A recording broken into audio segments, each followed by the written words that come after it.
கார்த்திகை தீபம் சீரியல்ல இன்னைக்கு என்ன நடக்க போகுதுன்னு பார்க்கலாம். வாங்க வீடியோக்குள்ள போலாம். கீதா தீபா மாதிரியே ஒரு குட்டா கேட்டுட்டு இருக்காங்க. ஐஸ்வர்யாவும் ஐயோ தீபா தான் வந்துட்டா, இவளே சொல்றதுக்கு முன்னாடி நம்ம தான் மெந்திக்கணும் இவகிட்ட, இப்படியாவது மன்னிப்பு கேட்டு வெளியில யார்கிட்டயும் போய் பேசாத அளவுக்கு இவ வாய் அடிக்கணும்னு நினைச்சுக்கிட்டு ஐஸ்வர்யா சொல்றாங்க. சாரி தீபா, நான் தான் புத்தி கெட்டு போய் உன்னை மலையில இருந்து தள்ளி விட்டுட்டேன், என்ன மன்னிச்சிடு தீபா அப்படின்னு காலில் விழுறாங்க ஐஸ்வர்யா. அது காலில் விழுற ஆளே கிடையாது, காலை வாரி விழுற ஆளாச்சே. இருந்தாலும் காலை பிடிச்சா காரியமாவும் நினைச்சுக்கிட்டு காலில் விழுந்து மன்னிப்பு கேட்டுட்டு இருக்காங்க. ஐஸ்வர்யா சொன்ன வாக்குமூலம் பூரா வெளியில இருக்கிற வீட்டுல இருக்கிற அத்தனை பேரும் கேட்டுட்டு இருக்கிறாங்க. அருண் அப்படியே கோவத்துல கொந்தளிச்சுட்டு நிற்கிறாங்க. அபிராமி அம்மா, அடி பாவி, இவ ஒரு விஷப்பாம்பா தெரியாம தான் நம்ம வீட்டுல வச்சு வளர்த்தோமா அப்படிங்கிற மாதிரி பாக்குறாங்க. அடி பாவி, இவ்வளவு பெரிய தப்பு பண்ணி போட்டு அமுக்கமா ஒண்ணுமே தெரியாத மாதிரி இந்த வீட்டுல இருந்தியா? அதனாலதான் நீ துங்காவோட சேர்ந்துக்கிட்டு என்ன மறுபடியும் பழிவாங்க பாத்தியான்னு கேக்குறாங்க கீதா. ஐயோ தீபா, நீ இதை பத்தி எல்லாம் யார்கிட்டயுமே சொல்லிடாத. அத்தைக்கும் என் வீட்டுக்காரருக்கும் தெரிஞ்சா நிச்சயமா என்ன இந்த வீட்டை விட்டு வெளியே துரத்தி விட்டுருவாங்க தீபா. தயவு செய்து யார்கிட்டயும் சொல்லிடாதன்னு காலை பிடிச்சு கெஞ்சி கேட்டுக்கிட்டு இருக்கிறாங்க ஐஸ்வர்யா. இதை யார்கிட்டயுமே சொல்லிடாத, தயவுசெய்து சொல்லிடாத, நான் செஞ்சது தப்புத்தான்னு கெஞ்சிட்டு இருக்காங்க. இதெல்லாம் நீ என்னை தளர்றதுக்கு முன்னாடி யோசிச்சிருக்கணும். நான் இப்போ உன்னை மலையில இருந்து தள்ளிவிட்டா அதுக்கப்புறம் நீ பிழைச்சு வந்ததுக்கு அப்புறமா என்ன மன்னிச்சிடுன்னு ஈஸியா சொன்னா நீ என்ன மன்னிச்சிடுவியான்னு கேக்குறாங்க தீபா. அச்சோ இல்ல என்ன மன்னிச்சிடு, தயவு செய்து இது யார்கிட்டயும் சொல்லிடாத, இது நான் செஞ்சதெல்லாம் தப்புதான்ங்கிறாங்க ஐஸ்வர்யா. அச்சோ, நீங்க சொன்ன உண்மை எல்லாருமே ஆல்ரெடி கேட்டுட்டாங்களேங்கிறாங்க. எது ஆல்ரெடி கேட்டுட்டாங்களா, எப்படி அப்படின்னு கேக்குறாங்க ஐஸ்வர்யா. அப்பதான் கீதா தீபாவா மாறின வேஷங்களை சொல்றாங்க. அவங்க தலையில போட்டிருந்த கட்டு, கையில போட்டிருந்த கட்டெல்லாம் பிரிச்சு காட்டுறாங்க. இதை பார்த்ததும் ஐஸ்வர்யா அப்படியே திடுக்குன்னு நிக்கிறாங்க. நான் ஒண்ணு தீபா இல்ல கீதாங்கிறாங்க. எது நீ தீபா இல்லையாங்கிறாங்க ஐஸ்வர்யா. ஆமாமா, தீபாவுக்கு என்ன நடந்ததுன்னு கார்த்திக் சார் உன் வாயால கேட்டு தெரிஞ்சுக்கலான்னு தான். அவருக்கு எனக்கு ஏற்கனவே உன் மேல டவுட் இருந்துகிட்டே தான் இருந்துச்சு. ஆனா இப்போ அவங்களுக்கு கிளியர் ஆயிருக்கும் பாரு. அவருக்கு டவுட் இருந்ததுனால தான் என்னைய தீபாவா நடிக்க வச்சாரு. நீயும் தப்பு தவறு இல்லாம உன் வாயாலேயே எல்லா உண்மையும் ஒத்துக்கிட்டேன். நான் ரூம்குள்ள வந்ததுமே கார்த்திக் சாருக்கு ஃபோன் பண்ணிட்டேன். கார்த்திக் சாரும் ஹாலில் வச்சு ஸ்பீக்கர் ஆன் பண்ணிட்டாங்க. நீ சொன்னது எல்லாருமே கேட்டுட்டோம். அடி பாவி, கார்த்தியை நீயும் போட்ட டிராமா தானா? சைலண்டா இருந்துகிட்டு என்கிட்ட இருந்து எல்லா உண்மையும் வாங்கிட்டீங்கன்னு நினைக்கிறாங்க ஐஸ்வர்யா. ஹலோ, என்ன யோசிக்கிறீங்க? பல நாள் திருட ஒரு நாள் அகப்படுவான்னு சொல்லியிருக்காங்கல்ல, அதுதான் இன்னைக்கு நடந்திருக்கு. மொத்தமா நீ செஞ்ச தப்புக்கெல்லாம் இன்னைக்கு வசமா மாட்டிக்கிட்டே. நீ சரி வெளியில போலாம் வா, உனக்காக எல்லாரும் வெளியில வெயிட் பண்ணிட்டு இருக்காங்கன்னு சொல்றாங்க. ஐயோ இல்ல, நான் வரவே மாட்டேன், வந்த என் ஹஸ்பண்ட் என்ன கொட்டுனே போட்டுருவாருங்கிறாங்க ஐஸ்வர்யா. என்னம்மா நீ வரலைன்னா அவங்க எல்லாரும் உள்ள வந்துட்டு போறாங்க, அவங்க இங்க வந்தா பரவாயில்லையாங்கிறாங்க. இல்ல நான் வர முடியாதுங்கிறாங்க. அட நீ எங்கிட்ட இருந்து இனிமே தப்பிக்கவே முடியாது, வா போலாம் அப்படின்னு சொல்லிட்டு ஐஸ்வர்யா கையை முறுக்கி பிடிச்சிக்கிட்டு தீபா வெளியில இழுத்துக்கிட்டு போறாங்க. ஐஸ்வர்யாவை தரன்னு கை பிடிச்சி இழுத்துக்கிட்டு வர்றாங்க. தீபா வந்ததுமே ஐஸ்வர்யாவுக்கு வேற வழி தெரியல. சரி கார்த்திகிட்ட தான் முதல்ல கெஞ்சணும், அப்பதான் மனசெலவி விடுவாங்கன்னு நினைச்சுக்கிட்டு, ஐயோ கார்த்தி என்ன மன்னிச்சிடுங்க, நான் மலையிலேருந்து தீபாவை தள்ளி விட்டது தப்புத்தான் என்ன மன்னிச்சிடுங்க கார்த்தி ஏதோ புத்திக்கிட்டு போய் செஞ்சுட்டேன்னெல்லாம் கெஞ்சிக்கிட்டு இருக்காங்க. இது எல்லாம் ஒரு நிமிஷம் கூட யோசிச்சு பார்க்காத அருண். அடிப்பான் விசண்டாலி, இவ்வளோ பெரிய தப்பு பண்ணி போட்டு சாதாரண ஒரு மன்னிப்புங்கிற பேரில் மன்னிப்பு கேட்டுட்டு இருக்கிறியா? உன்னை இப்படியே விடக்கூடாதுடி. நீ ஒரு தப்பா ரெண்டு தப்பா பண்ணுன, எவ்வளோ தப்புக்கள், எத்தனை தப்புக்கு மன்னிப்பு கொடுக்குறது உனக்கு அப்படின்னு சொல்லிட்டு பலார்னு ஓங்கி வர அறை கொடுக்குறாங்க பாருங்க அருணும். ஏண்டி எவ்வளவு நெஞ்சழுத்தம் இருந்தா நீ தீபாவை மலையிலேருந்து தள்ளி விட்டுருப்ப, எங்க அம்மாவுக்கு என்னாச்சோ ஏதாச்சோன்னு நாங்க எல்லாரும் பதறி போய் நிக்கிறோம். ஆனா நீ தீபாவை மலையிலேருந்து தள்ளி விட்டு போட்டு எல்லாத்துக்கும் எதுவுமே தெரியாத மாதிரி அமைதியா இருந்திருக்கேல. கர்ப்பமா இருக்கிறேன்னு சொல்லி எங்க எல்லாத்தையும் ஏமாத்தின. இப்ப தீபா உனக்கு என்னடி பாவம் செஞ்சா? அவள் எதுக்கு இப்படி கொலை பண்ற அளவுக்கு போயிருக்க? ஐயோ நான் வேணும் நல்லா செய்யலிங்க, தெரியாம பண்ணிட்டேன், என்ன மன்னிச்சிடுங்கன்னு கெஞ்சறாங்க ஐஸ்வர்யா. ஏய் நீ வேணும்னு தாண்டி பண்ணிருக்க. இங்க பாரு, நீ இப்படி ஒரு தப்பு பண்ணதுக்கு அப்புறமா நீ இந்த வீட்டுல இருக்கக்கூடாது. இனிமே நீ எனக்கு பொண்டாட்டியும் இல்லை, நான் உனக்கு புருஷனும் இல்லை. உனக்கு இனிமே இந்த வீட்டுல இடமே இல்லை. இனிமே உனக்கு இந்த வீட்டுல இடம் கிடையாது, வெளியில போங்கிறாங்க. ஐயோ என்னை வெளியில போன்னு சொன்னா நான் எங்கெங்க போவேன்? உங்களை தவிர எனக்கு வேற யாரும் தெரியும், நான் எப்படி போவேங்கிறாங்க. பாரு, இவ்வளவு தப்பு பண்ணதுக்கு அப்புறமா உனக்கு இந்த வீட்டுல இடமே கிடையாது. முதல்ல இப்ப வெளியில போக போறியா இல்லையாங்கிறாங்க.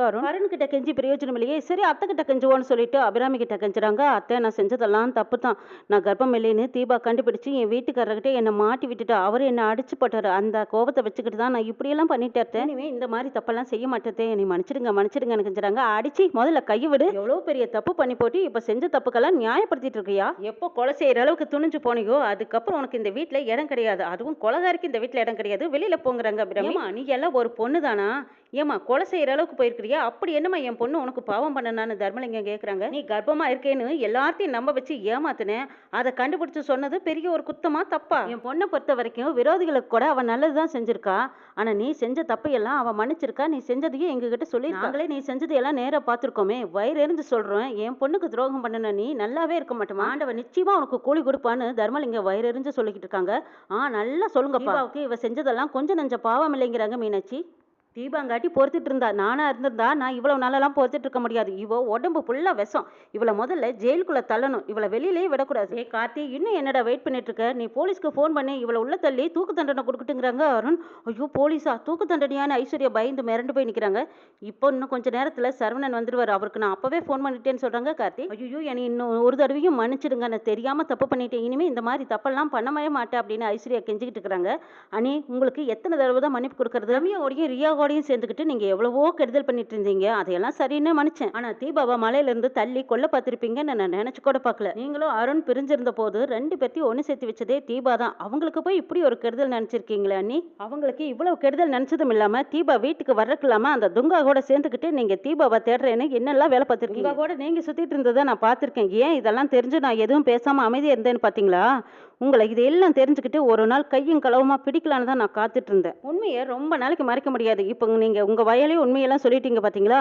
ஆனா தீபா வாழ்க்கையை அழிக்கிறதா நினைச்சு இப்ப நீங்க தான் உங்க வாழ்க்கையை அழிச்சுக்கிட்டீங்க. இதுக்கப்புறமா நீங்க தெரிஞ்சுற மாதிரி தெரியலன்னு சொல்லிட்டு இருக்கும்போதே அந்த பக்கமா சரவணன், இன்ஸ்பெக்டர், கான்ஸ்டபிள் எல்லாரும் வந்துட்டாங்க. அவங்க எல்லாத்தையும் பார்த்ததும் பயந்து போய் மறுபடியும் ஐஸ்வர்யா அபிராமிக்கு ஆளை போய் பிடிக்கிறாங்க. அத்தே என்ன மன்னிச்சிடுங்க. ஐயோ விலங்கெல்லாம் எனக்கு வேண்டாம். என்ன ஜெயிலெல்லாம் கூட்டிட்டு போறாங்க. பாத்துக்குங்க அத்தே, என்ன கூட்டி போக வேண்டாம்னு சொல்லுங்க தேன்னு கெஞ்சுறாங்க. அடிச்சு என் காலை விடு. சும்மா காலில் விழுந்து கெஞ்சிக்கிட்டு செய்யறது எல்லாம் செஞ்சு போட்டு இப்படி தெரியாத மாதிரி நின்றுட்டு இருக்கிறியே, நீ ஒரு குற்றவாளிடி, நீ கண்டிப்பா ஜெயில் தண்டனை அனுபவிச்சுட்டு ஆகணுங்கிறாங்க அபிராமி. என் காலை தொட்டா கூட கரை ஆயிட முடியும் அப்படின்னு சொல்லி தள்ளி நிற்கிறாங்க அபிராமி.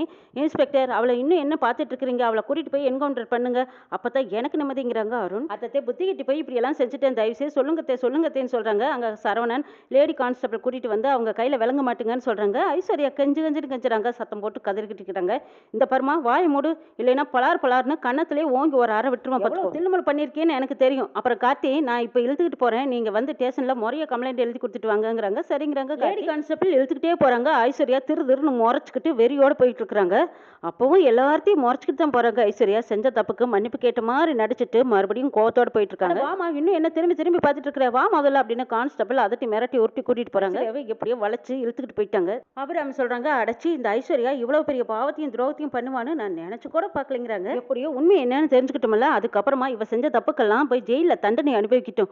ஆனா இதெல்லாம் சரி, ஆனா இருந்தாலும் தீபா எங்கேன்னு இன்னும் கண்டுபிடிக்க முடியலையேன்னு வருத்தப்படுறாங்க அபிராமி. தீபா கிடைச்சிட்டான்னு நீங்க சொன்னதும் எவ்வளவு சந்தோஷப்பட்டு தெரியுமா? ஆனா திரும்பவும் இது தீபா இல்ல கீதா தான் சொன்னதுமே நம்ம ஆரம்பிச்ச இடத்துலயே திரும்ப வந்து நிக்கிறமேன்னு வருத்தமா இருக்குதுமா அப்படிங்கிறாங்க தர்மலிங்கம். அந்த முருகன் எங்களை கைவிடலேன்னு நினைச்சோம், ஆனா முருக மறுபடியும் எங்களை சோதிக்கிறனே. முருகா, எங்களை ஏன் தான் இப்படி சோதிக்கிறியோ? எங்க பொண்ணை மறுபடியும் எங்ககிட்டயே கொண்டு வந்து சேர்த்திடு. நான் பழனிக்கு பாத யாத்திரை வரேன்னு தர்மலிங்கம் வேண்டிக்கிறாங்க. நீங்க யாரும் கவலைப்படாதீங்க, அந்த சக்தி கண்டிப்பா தீபாவை எப்படியாவது சபாவுக்கு கூட்டிட்டு வந்துருவாங்கன்னு சொல்லிட்டு கார்த்தி அங்கிருந்து போறாங்க. ஐஸ்வர்யாவை போலீஸ் ஸ்டேஷனுக்கு கூட்டிட்டு வந்திருக்காங்க. கூட்டிட்டு வந்ததுமே போடி அப்படின்னு சொல்லிட்டு லாக்அப் கூட்டிட்டு போய் உள்ள தள்ளி விடுறாங்க போலீஸ் லேடி. அதுக்கப்புறம் ஐஸ்வர்யா உள்ள கிடக்குறாங்க. பூட்டி சாவியை மாட்டுறாங்க. அப்பங்க பார்த்து இன்ஸ்பெக்டருக்கு ஒரு கால் வருது. அப்படியா, இதோ இப்பவே வரேன் அப்படின்னு சொல்லிட்டு அவர் நேரடியாக போகணும்னு அவசரமா போயிடுறாங்க. இன்ஸ்பெக்டர் சரவணன் அந்த பக்கமா ஜீப் எடுத்துட்டு போனது, இந்த பக்கமா துங்காவோட கார் வந்து நிற்குது. துங்கா அவசரமா இறங்கி துங்கா போலீஸ் ஸ்டேஷனுக்குள்ள போனதும் என்னாச்சுன்னு போறாரு. ரைட்டர் கிட்ட போய் நான் ஐஸ்வர்யா கிட்ட கொஞ்சம் பேசணுங்கிறாங்க. சார், இன்ஸ்பெக்டர் வெளியில போயிருக்காங்க, அவர் கேட்டுட்டு தான் நீங்க பேசணுங்கிறாங்க. இல்ல 2 நிமிஷம் நான் பேசிட்டு மட்டும் போயிடுறேங்கிறாங்க. சார், இன்ஸ்பெக்டர் வரதுக்குள்ளேயே பேசிட்டு சீக்கிரமா போயிருங்க சார், இல்லைன்னா என்ன வந்து திட்டுவார்னு ரைட்டர் சொல்றாங்க. இல்ல சார், நான் சீக்கிரமா பார்த்து பேசிட்டு போயிடுறேன்னு சொல்லிட்டு உங்க ஐஸ்வர்யாவை பாக்குறாங்க. ஐஸ்வர்யா, என்னாச்சு உங்களுக்கு? ஏன் இப்படி லாக்அப்ல இருக்கீங்கன்னு கேக்குறாங்க துங்கா. ஆமா சார், நான் தோத்துட்டேன். கார்த்தி கீதா கிட்ட நான் தோத்துட்டேன் சார். என்ன தீபாவா நடிச்சு ஏமாத்திட்டாங்க. இந்த கார்த்தியும் கீதாவும் சேர்ந்து என்ன லாக்அப்ல தள்ளிட்டாங்கன்னு சொல்றாங்க ஐஸ்வர்யா. எது கீதா வாங்குறாரு துங்கா? ஆமா சார், கீதாவும் கார்த்தியும் சேர்ந்து என்னோட லைஃபையே காலி பண்ணிட்டாங்கன்னு சொல்றாங்க. என்னாச்சு, அப்படி என்னதான் நடந்தது சொல்லுங்கன்னு கேக்குறாங்க துங்கா.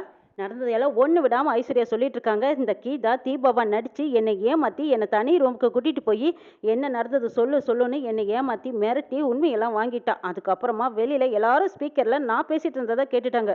இப்போ போலீஸ் ஸ்டேஷன் வரைக்கும் என்னை கொண்டாந்து நிறுத்துனதே அந்த கீதாவும் கார்த்தியும் தான் சொல்கிறாங்க. கீதா தீபா மாதிரி உருவ ஒற்றுமையில் இருந்ததுனால தான் என்கிட்ட உண்மையை வாங்கிட்டா. இதுக்கெல்லாம் மாஸ்டர் பிளான் போட்டு கொடுத்ததே அந்த கார்த்தி தான். இந்த கீதா சும்மாவே இருக்க மாட்டாளா? எல்லாரோட வாழ்க்கையும் விளையாடிட்டு இருக்கிறாளே அப்படிங்கிறாங்க துங்கா. கீதா தீபா மாதிரி நடிச்சு கார்த்தியும் கீதாவும் சேர்த்துக்கிட்டு இப்போ என்னோட வாழ்க்கையும் தொலைச்சதும் இல்லாம இப்போ என்னை போலீஸ் ஸ்டேஷன்ல வரைக்கும் கொண்டு வந்து விட்டுட்டாங்கிறாங்க ஐஸ்வர்யா. வந்து வசமா என்கிட்ட மாட்டின போதும் அப்பவும் கார்த்தி தான் வந்து அவளை காப்பாத்தி கூட்டிட்டு போயிட்டான். அந்த கார்த்தி தயவுல தான் இந்த கீதா ஆடிக்கிட்டு இருக்கிறாளாங்கிறாங்க. ஆமா சார், கார்த்தி சைலண்டா இருக்கிற மாதிரி தான் இருக்கும், அவ எல்லாத்தையும் வாட்ச் பண்ணிட்டு தான் இருப்பான்னு சொல்றாங்க ஐஸ்வர்யா. அப்படி என்னை கண்காணிச்சுக்கிட்டு இருந்துதான் தீபாவுக்கு என்ன நடந்ததுன்னு என் வாயாலேயே கேட்டு தெரிஞ்சுக்கிட்டு இப்போ என்னை லாக்அப்ல கொண்டு வந்து தள்ளி இருக்காங்கிறாங்க ஐஸ்வர்யா. சரி ஐஸ்வர்யா, இனிமே நீ என்ன செய்ய போறேன்னு துங்கா கேக்குறாங்க.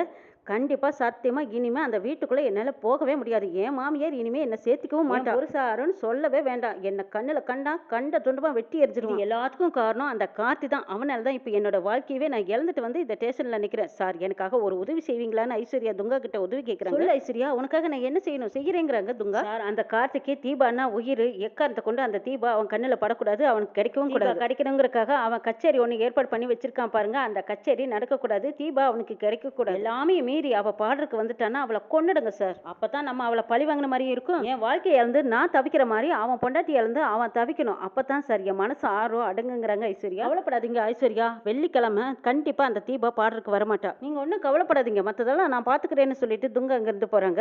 இந்த பக்கமா இன்னும் ஐஸ்வர்யா வெறித்தனமா, ஏ அபிராமி, என்னை யாடி வீட்டை விட்டு வெளியே துரத்துன அந்த தீபா வெள்ளிக்கிழமை வந்து பாடுறதுக்கு வரமாட்டா.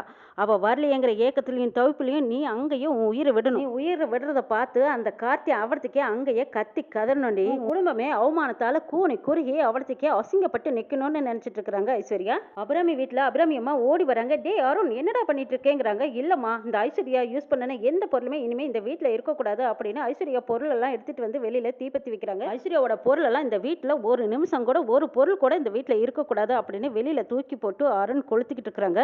அவ பொருள் கொளுத்தி எரிஞ்ச மாதிரியே என் மனசுலயும் அவளை நான் தூக்கி போட்டு கொளுத்திட்டேமா, இனிமே அவளை பத்தி யோசிக்கவும் கூடாது, நினைக்கவும் கூடாதுங்கிறாங்க. அப்படியே எரிஞ்சிட்டு இருக்கிற தீய அருண் ஆக்ரோஷமா பார்த்துட்டே இருக்காங்க. இனிமே ஐஸ்வர்யாங்கிற ஒருத்தி நம்ம வாழ்க்கையில கிடையவே கிடையாது அப்படின்னு அந்த எரிஞ்சுக்கிட்டு இருக்கிற தீய அப்படி வெறுமையா பார்த்துட்டு இருக்காங்க அருண். என்ன நடக்குதுன்னு நாளை பார்க்கலாம்.